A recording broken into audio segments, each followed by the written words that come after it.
It is a pleasure to be here. I would like to thank the organizers for inviting me to speak.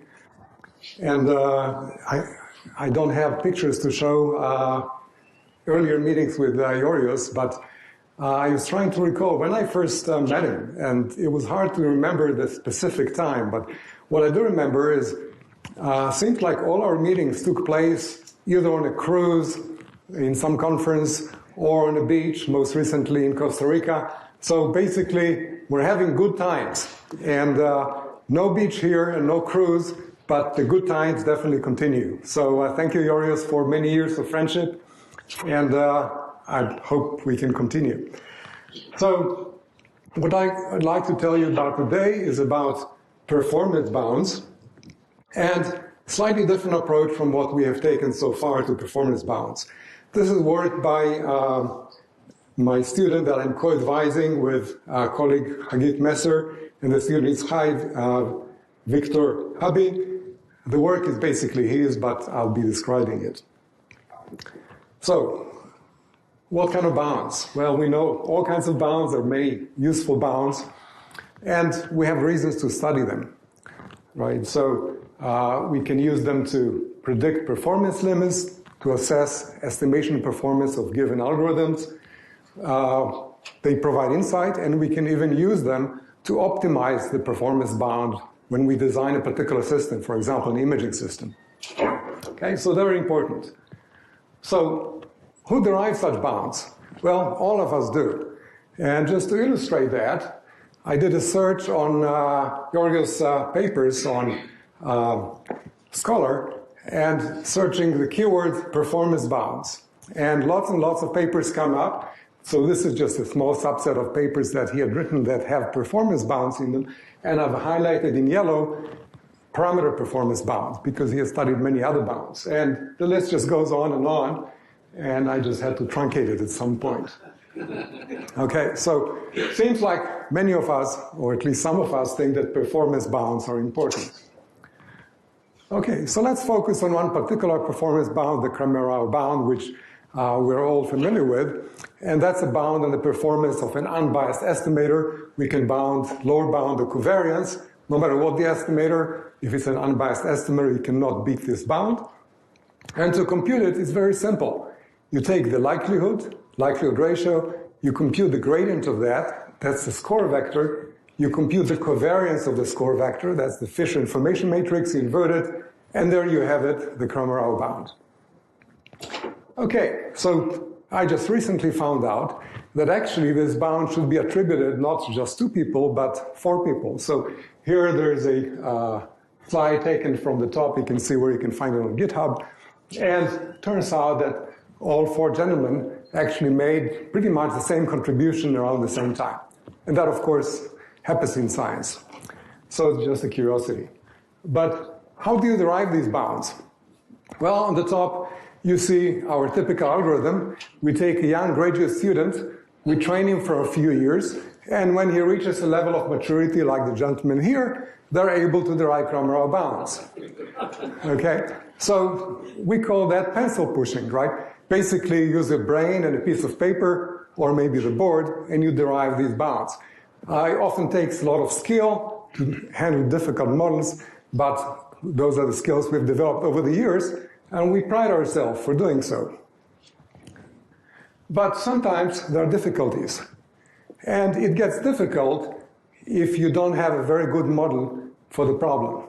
Okay, so there are many scenarios, practical scenarios, in which you don't know the PDF. You don't know the conditional PDF on your parameter, and you're lost, because then you cannot take your likelihood function, you cannot take the derivative, etc. Okay, so these are important cases of complex distributions of real devices. We'll talk later about camera cell phones. So each manufacturer has a slightly different camera, different noise characteristics. How do you model that? Okay, so our approach is going to be slightly different, of course inspired by the big progress in machine learning. So we'll assume that instead of a model, we have data. Okay? Ideally lots of data, but we actually don't need all that much. And the data are pairs, theta and the measurement that correspond to that theta. Okay, and we'll assume that that theta that we have, those samples for which we have measurements, are distributed somehow. Now, we don't care how they're distributed, but they have a distribution which covers the range of interest.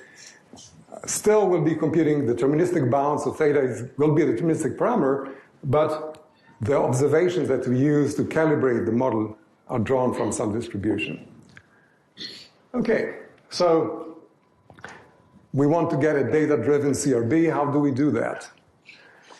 So first stage, we'll learn a generator which can simulate the process of generating data. So we do that by learning a normalizing flow, okay, which will be a model. And then once we have that, we'll be able to use it to compute a CRB. Okay, so a bit more details about this normalizing flow. Okay, so what do we train? We train a generative model. So it's a neural network which takes in an input z and an input theta. So it's a conditional normalizing flow. And what it can do, it generates samples for every z, which is drawn from a normal distribution, standard normal. It generates simulated measurements. So they're distributed approximately like the data that we had observed in a data sample. Okay, so once we have this, we'll be able to proceed. And the nice thing about normalizing flows, first, it's a deterministic function. Once we've trained it, it's just a function from theta and z. It's an invertible function with respect to z, so we can compute the inverse, and the inverse is what is called a normalizing flow.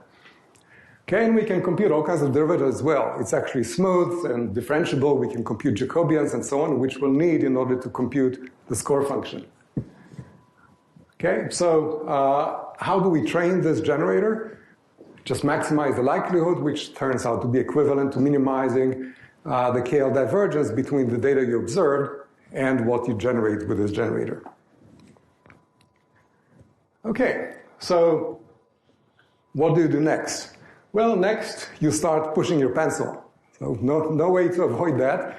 And what you have now is this generator, G, which can generate simulated samples, which are approximately distributed as the true data. And you can compute that distribution by taking the normal distribution, plugging in the output of your normalizing flow, and then you have to multiply by a determinant of a Jacobian. Now, the nice thing about neural networks, they compute all those derivatives by automatic differentiation, so you don't have actually to compute derivatives. You just have to ask your network to produce that Jacobian, and then you can compute determinants again, numerically. So once you have this, you can compute your score vector, okay, which is going to be the gradient of this thing with respect to theta. Again, the network can compute those gradients. And you get the score vector. For every sample that you plug in, you get a score vector. And then you need the Fish information matrix. How do you get that?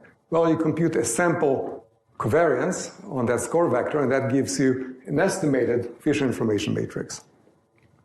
Okay, so all this is illustrated here in this figure. We love block diagrams as engineers, so we have a block diagram for that. We have our generator. We generate data z. We plug in a particular theta for which we want to read out the bound. We compute these Jacobians, determinants, etc. Plug that in, compute the score vector, compute the empirical mean of the square of the score vector, essentially, the covariance. And that gives us the Fish information, which we invert in the get bound. Okay. In computer science and in learning, typically you show bounds that have some unspecified constants, and you're happy with that. You just want to know the trends. In signal processing, we actually care a lot about the constants, because being 3 dB off can have huge economical consequences, for example, if you're building a system for some commercial purpose. So we want accuracy in our bounds, and the question is this approximate bound, which we compute by learning, how accurate is it? So we did this analysis, and turns out that we can characterize the accuracy in terms of two quantities, the distance between the learned density and the true density, but that distance has to be measured actually in two ways, both in total variation. Oops. Okay, what happened?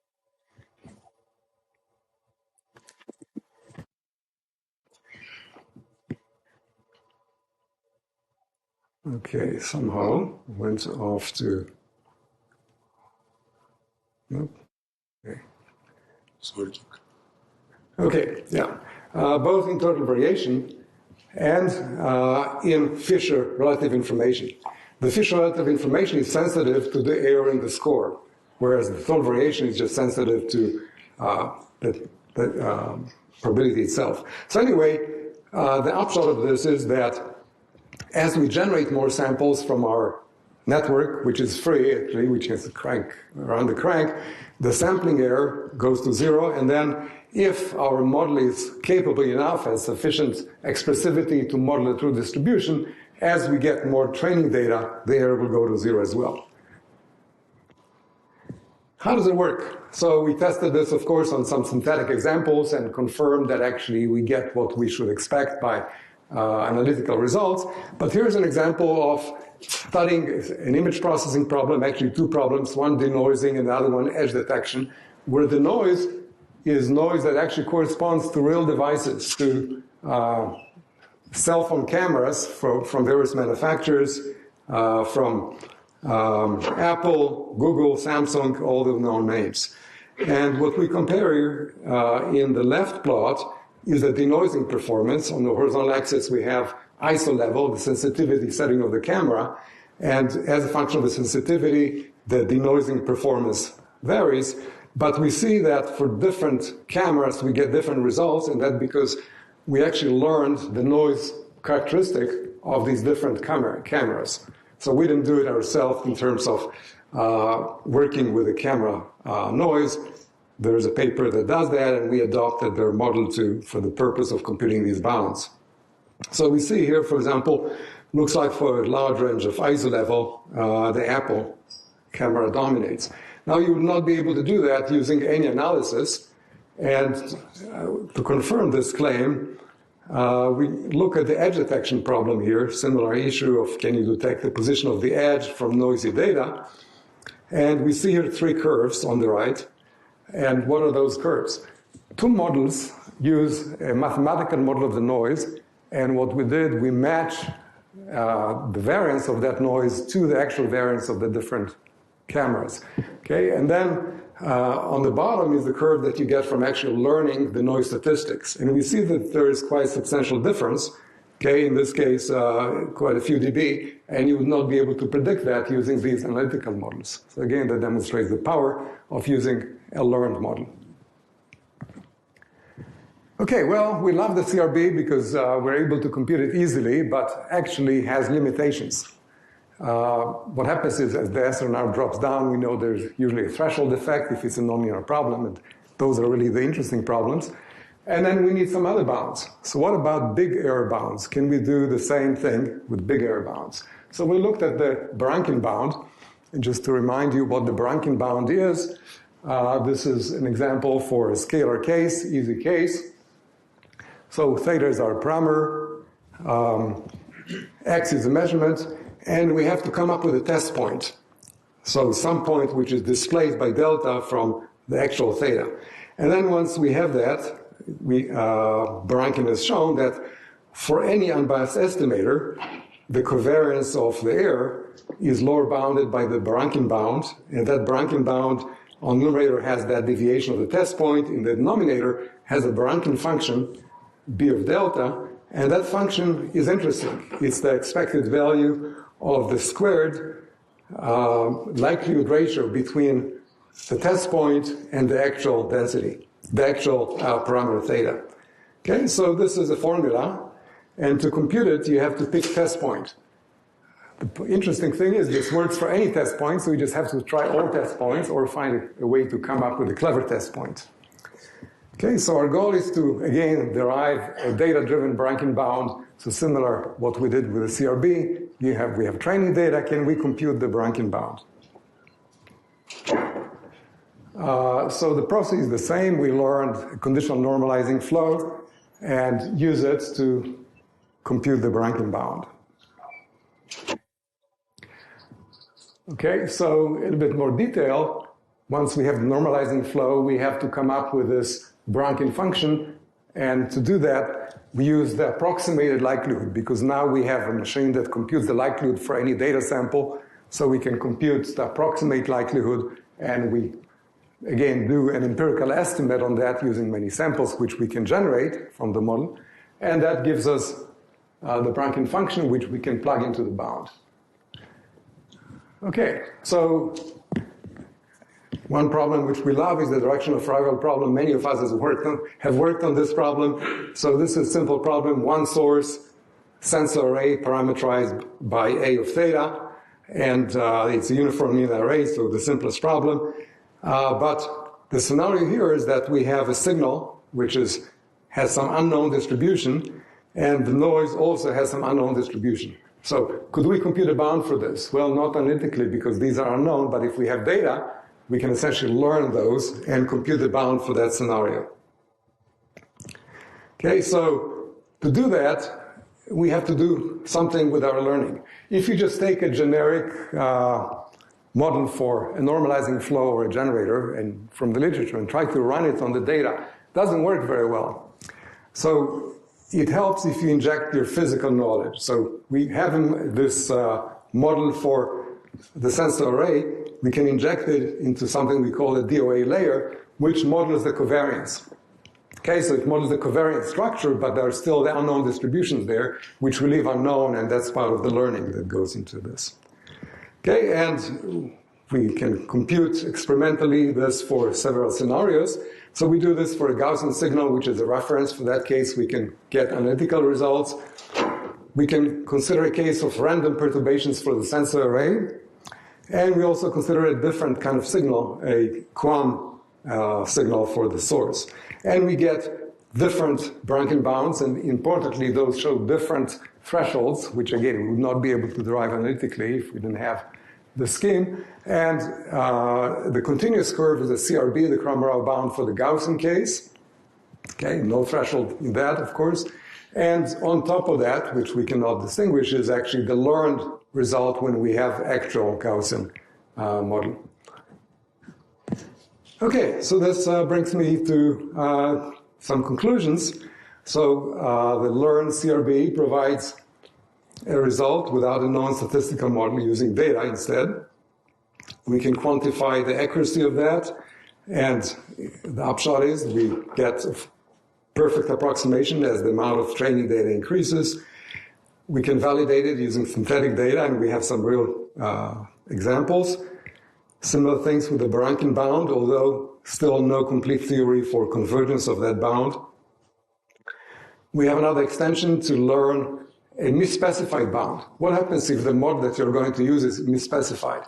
Sometimes the model is misspecified intentionally. We want to build an estimator using a simpler model. What will be the cost in terms of the bound?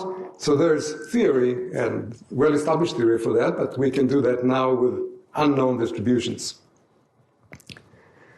So kind of more general conclusions. We can use data-driven methods now that we have the means to do that, but we should keep in mind that it's always good to inject the physical knowledge of the model, and that will help your performance. Some open questions, further theoretical analysis, and other bounds and applications. Thank you.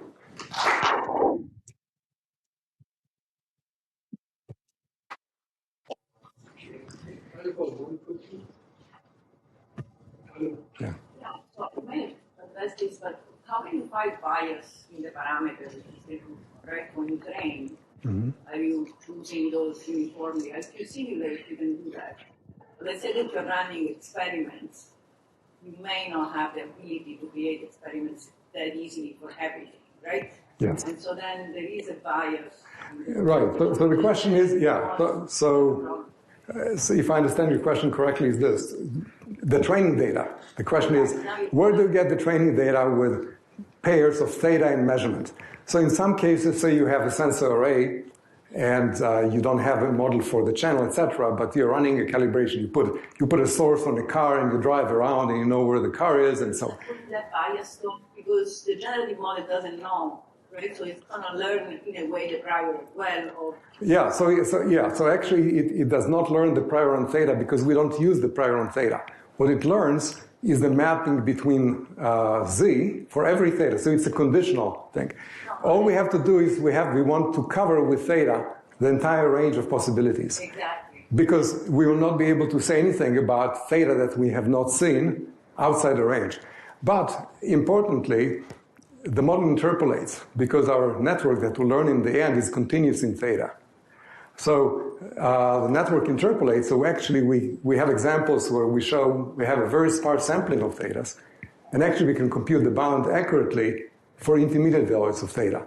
Now, if you're totally out of range, that won't work, because then you are asking the network to extrapolate, and that's an unstable thing. But, yeah. We still need that. No, you don't need IID. We have done it with, as long as the support of the distribution is not zero for theta. Basically, you want to cover your range. It doesn't matter if it's uniform at all. We did highly non-uniform, it doesn't matter, actually. As long as you have enough data. That's the key. Yeah. Thank you. What if we use the naive step of estimating the PDF of the data? Statisticians know, like Parzen, kernel estimators, and we have well expressions, and we can find expressions. Then take that and plug it. Yeah. Far are we from that? Yeah, so several difficulties. First, the data is typically high dimensional. So take a sensor array with 100 sensors. You're in dimension 100. Good luck using kernel methods, right? So yeah. So just the practicality of this is one. The other, what does it mean to get an estimate? You'll get what? You want an expression that you can differentiate, right? So you need something that is expressible in some analytical form that you can differentiate if you want to continue with that approach. So this is really nothing else other than finding a numerical method to learn a density in a stable way and a differentiable way. Yeah. Yes? What is the highest dimension of theta that is working? So I don't think that there is a bound, a theoretical bound on the highest theta. It's a matter of getting enough data to cover your parameter space.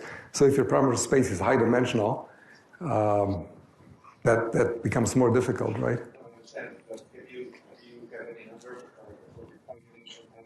Yeah, we've done those. Those are easy, yes. Yeah. Right, yeah. Thank you. Thank you.